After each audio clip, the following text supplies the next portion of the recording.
গত 6 দিন ধরে তামিলনাড়ু প্রদেশের ভ্রমণ করছি আমরা। মাদুরাই, রামেশ্বরম ও কন্যাকুমারীর নানা দ্রষ্টব্য স্থান আমরা আপনাদের 3টি এপিসোডে দেখিয়েছি।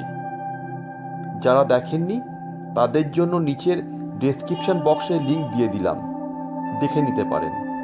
আজ আমরা কন্যাকুমারী শহর থেকে একটু বাইরে চলে যাচ্ছি, কেরালার দিকে। চলুন শুরু করা যাক আমাদের আজকের পর্বটা। আমরা আজকে সকালবেলায় কন্যাকুমারী থেকে বেরিয়েছি। এই যে আমাদের গাড়ি, এটা করে যাব আমরা কেরালার দিকে। আমরা প্রথম উডেন প্যালেসটা দেখে নেব, তারপর কুভার যাব, তারপরে কোভালাম বিচ যাব, তারপর পদ্মনাভ স্বামী মন্দিরটা দেখব। চলুন আমাদের সঙ্গে আপনারাও চলুন, দেখে আসুন আমাদের এই ভ্রমণটা কেমন হয়। আমাদের ট্যুরের প্রথমে যাব আমরা পদ্মনাভপুরম প্যালেসে। সেটা কন্যাকুমারী থেকে প্রায় 40 কিলোমিটার দূর। প্যালেস দেখে আমরা যাব কুভারে, প্রায় 38-40 কিলোমিটার দূরে। তারপর যাব আমরা কোভালাম বিচ।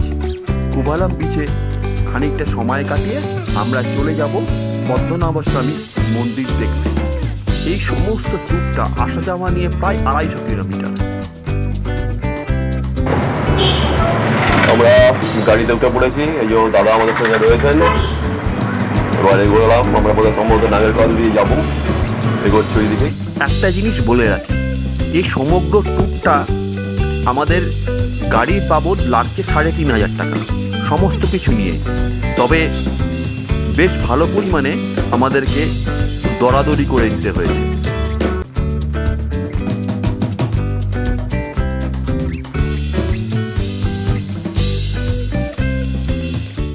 ওয়েস্টার্ন ঘাটে এই যে পাহাড় দেখতে পাচ্ছি, এটা ওয়েস্টার্ন ঘাট। কেমন লাগছে?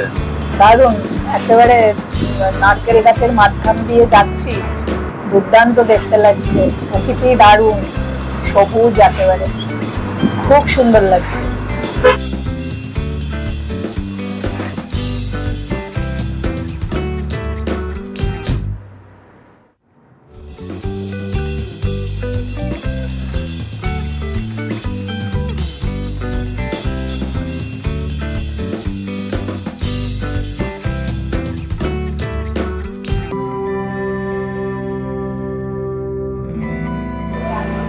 আমরা পদ্মনাভপুরম প্যালেস দেখতে এসেছি, আর একটু পরে খুলবে, 9টার সময় খুলবে। এখন 9:10 আমরা এসে পৌঁছে গেছি।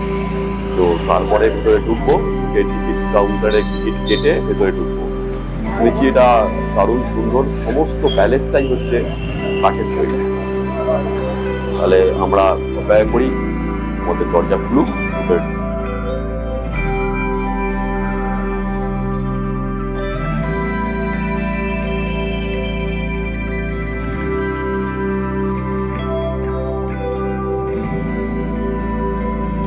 আমরা সবচেয়ে প্রথমে এসেই টিকিটটা কাটলাম। বন্ধুরা টিকিট কেটে বেরোচ্ছে। ইন্ডিয়ান অ্যাডাল্টসদের জন্য 40 টাকা করে টিকিট, আর ডিজিটাল ক্যামেরার জন্য 60 টাকা টিকিট। এটা নিয়ে 140 টাকা হলো। আমরা কেটে এবার প্যালেসের দিকে যাচ্ছি। প্রাসাদে প্রবেশ করার সময় টিকিট চেকিংয়ের সময় বুঝলাম আসল সমস্যাটা কি। 60 টাকার যে টিকিটটা আমরা কেটেছিলাম সেটা শুধুমাত্র ফিক্স লেন্সের ডিজিটাল ক্যামেরার জন্য। কোনোভাবেই এসএলআর বা মিররলেস নিয়ে যাওয়া যাবে না। এমনকি ভিডিও তুললে সেটা ফোনেও তোলা যাবে না। যদি ভিডিও তুলি, যে কোনো ধরনের ভিডিও তুলতে গেলে 2100 টাকার টিকিট কাটতে হবে। বুঝতে পারছেন অবস্থাটা? তাই বাধ্য হয়ে আমরা আমাদের ক্যামেরা লকার রুমে 10 টাকার বিনিময়ে রেখে শুধুমাত্র ফোন নিয়ে এই প্রাসাদের ভেতরে ঢুকলাম। ত্রিভঙ্কর রাজপরিবারের তৈরি এই প্রাসাদ 1601 খ্রিস্টাব্দে তৈরি করা হয়। এখানে রয়েছে বিশাল একটি মন্ত্রণালয়, রয়েছে দেশি বিদেশিদের থাকার অতিথিশালা, রানীমহল, বিরাট দুটি ভোজনালয়ও রয়েছে যেখানে প্রায় 2000 মানুষ একসাথে ভোজন করতে পারতেন। রয়েছে বিশাল বিশাল আচার রাখার জার, একটা বিশাল আকার রান্নাঘর রয়েছে। দারুণভাবে সাজানো এই রাজপ্রাসাদটি চোখ জুড়িয়ে যায় সমস্ত কিছু দেখতে দেখতে। আর এই প্রাসাদের চত্বরেই রয়েছে দারুণ কারুকার্য করা মণ্ডপ, যেখানে সরস্বতী বন্দনা হতো আর নৃত্য অনুষ্ঠান চলতো। মহিলাদের দেখবার সুন্দরভাবে আলাদা ব্যবস্থা করা ছিল। এই প্রাসাদটি দেখতে প্রায় 1 ঘন্টার বেশি সময় লাগলো আমাদের।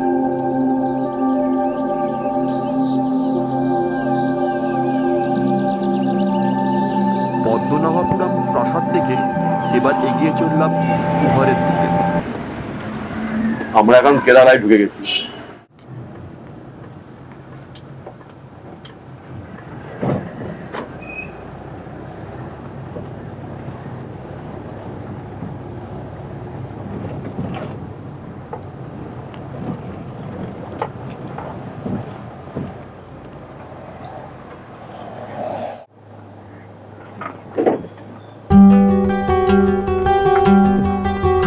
আমরা এখন পুহারে এসে পৌঁছেছি। আমাদের বোটটা আসছে, তার জন্য আমরা একটু অপেক্ষা করছি। বোট এলেই আমরা তাতে উঠবো আর আমরা বাকি জায়গাগুলো কভার করব। আমাদের নৌকো ছেড়ে দিয়েছে, আমরা এই খাড়ির মধ্যে দিয়ে খাড়ির মধ্যে দিয়ে যাচ্ছি। এটা না, এটা একটা নদীটার নাম আছে। ওই নদীটার নাম কি নাম বললো? নাম क्या है ये? নৈয়ার নৈয়ার নেইয়ার নেইয়ার নৈয়ার নেইয়ার নদী আমাদের সঙ্গে যাচ্ছে। সব ঘোরাবেন। নৈয়ার নদীর মাঝখান দিয়ে নেইয়ার যাচ্ছে। ময়ের মাঝখান দিয়ে নেইয়ার একটা ড্যাম আছে, সেখান থেকে এই জলটা আছে। এই ড্যামটা হয় না? 50 किलोमीटर ऊपर है डैम है, इतना पानी भरा है।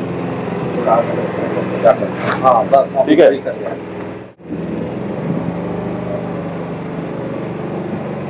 বেশ আস্তে আস্তে যাচ্ছে এই বোটটা।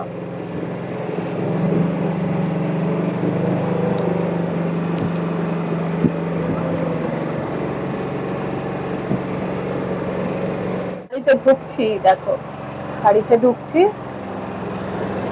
বাবা, সরু খাড়ি, দুদিকে ম্যানগ্রোভ অরণ্য। বাবারে,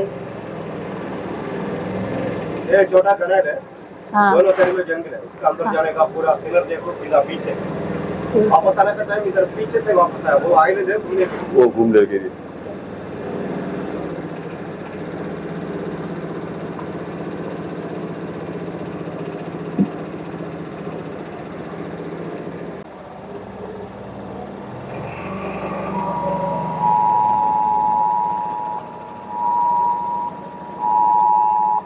পুহারে 1.5 ঘন্টা নৌকো ভ্রমণের জন্য আমাদের লাগলো 2500 টাকা।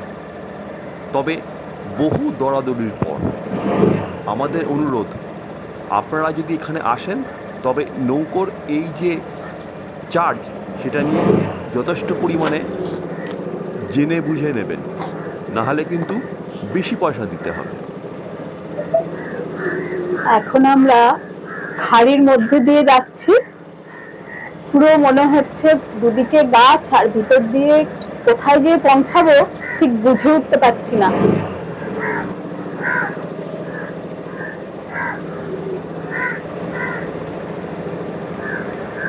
নৌকোর মাথায় লেগে যাচ্ছে গাছগুলো।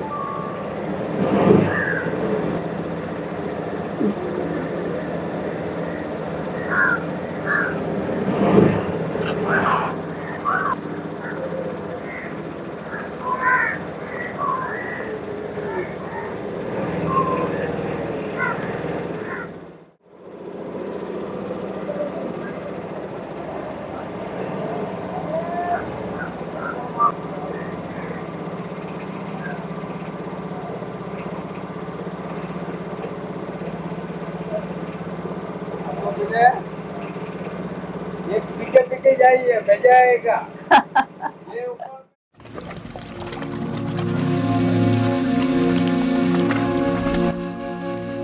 এবার আমরা গোল্ডেন বিচের দিকে যাচ্ছি। দূরে দেখা যাচ্ছে গোল্ডেন বিচ, ওখানে গিয়ে নামবো আমরা।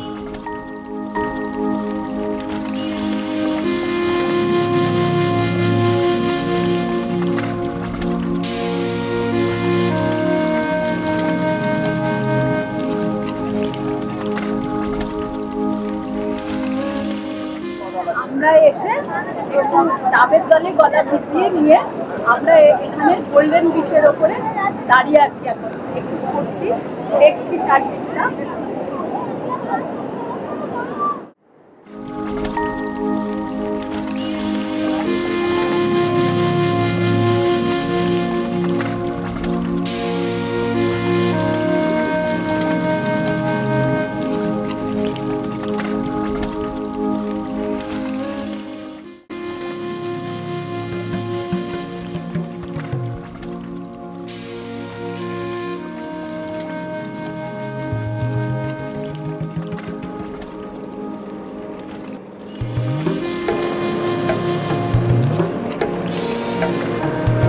अगर मेरी प्लेट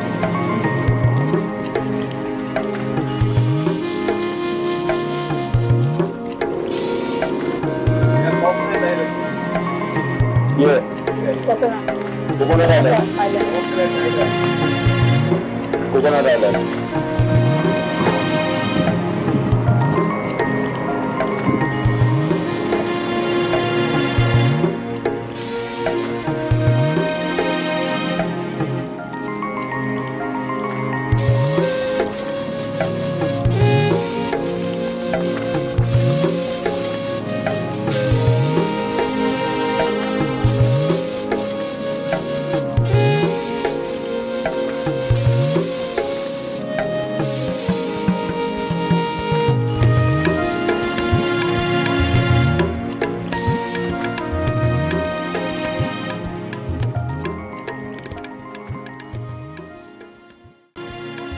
পুভার ব্ল্যাক ওয়াটারে ঘন্টা দেড়েক ভ্রমণ করে এবার আমরা এগিয়ে চললাম কোভালাম বিচের দিকে।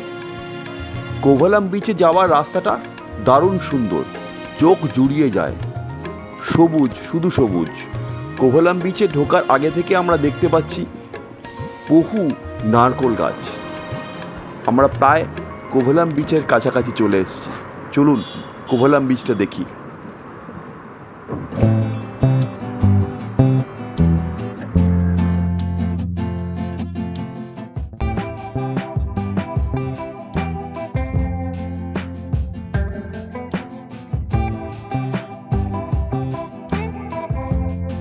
করে আমরা কোভালাম বিচের দিকে এসেছি, কিন্তু দুপুরে আমরা একটু লাঞ্চ করেছি পাঞ্জাবি ধাবা। খাবারটা হয়তো আপনাদের দেখাতে পারলাম না, তার কারণ প্রচন্ড ভিড় ছিল, সম্ভব হয়ে ওঠেনি। লাঞ্চ করে আমরা এই কোভালাম বিচে এসে পৌঁছেছি। আর বিচের এই অবস্থা, আর এত রোদ যে আমি ছাতা না নিয়ে পাচ্ছি না। তো এই বিচটা দেখুন।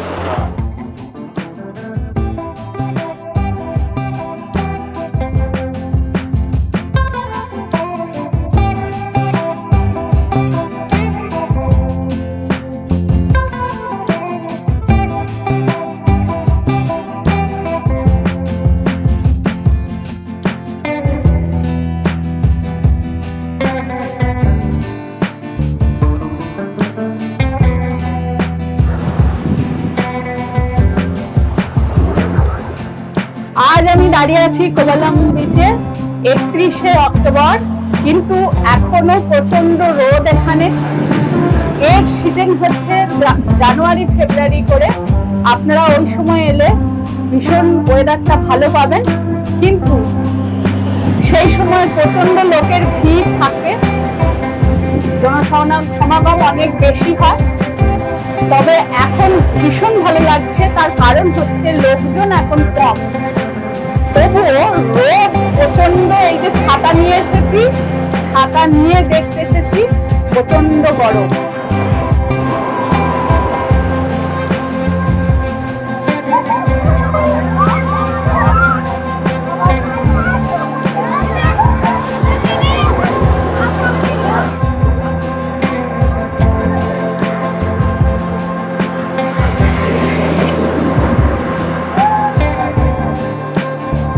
কোভালাম বিচ দেখে এগিয়ে চললাম পদ্মনাভ স্বামী মন্দিরের দিকে।